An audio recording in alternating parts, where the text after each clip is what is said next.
সন্দেশখালী কাণ্ডে তোলপাড় গোটা রাজ্য। এক্স স্যান্ডেলে ক্ষোভ উগড়ে দিলেন রাজ্যের বিরোধী দলনেতা শুভেন্দু অধিকারী।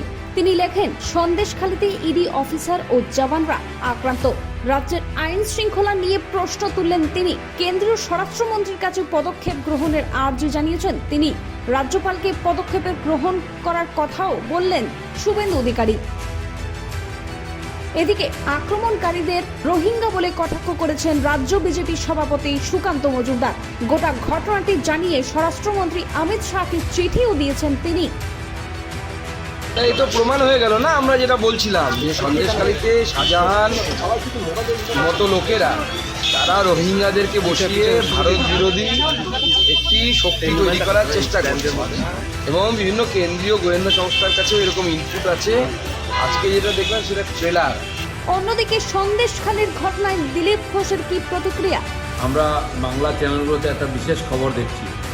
সকাল থেকে ইডির অফিসাররা একজন সম্ভাব্য দুষ্কৃতীর বাড়িতে হানা দিতে গেছেন, কাজ করতে গেছেন। তো দেখা গেল কয়েকশো লোক তাদের ঘিরে ফেলেছে, তাদের উপর আক্রমণ করেছে, অফিসারদের মাথা ফাটিয়েছে, শারীরিক নিগ্রহ করেছে, গাড়ি ভেঙেছে এবং ঘন্টার ঘন্টা এই ঘটনা চলছে। এটা দেখতে হচ্ছে মানুষকে। জায়গাটা কোথায়? উত্তর চব্বিশ পরগনার সন্দেশখালী। সেখানে একজন বিখ্যাত নেতা আছেন টিএমসি, তার ছত্রছায়ায় থাকেন। তিনি রাষ্ট্রবিরোধী সমস্ত গতিবিধির সঙ্গে যুক্ত।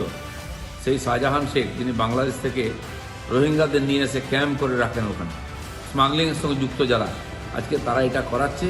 টিএমসি পার্টি, তার নেতারা এর সঙ্গে যুক্ত আছেন। এদিকে সন্দেশখালী ইস্যুতে মুখ খুলেছেন তৃণমূলের রাজ্য সাধারণ সম্পাদক কুণাল ঘোষ। আমরা এই গোটা ঘটনার দায় এবং দায়িত্ব ভারতীয় জনতা পার্টি এবং সুপরিকল্পিতভাবে আপনারা দেখুন, এই যে সিবিআই এর এফআইআর নেম রেজিস্টার্ড চিটিংবাজ শুভেন্দু অধিকারীর বাড়িতে কিন্তু তারা যাননি, শুভেন্দুকে অ্যারেস্ট করেননি, এফআইআর নেম।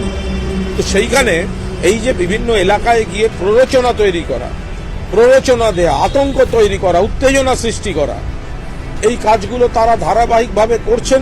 সন্দেশখালীর এই ঘটনায় এক এক করে রাজনীতিবিদরা নিজেদের ক্ষোভ উগড়ে দিচ্ছেন।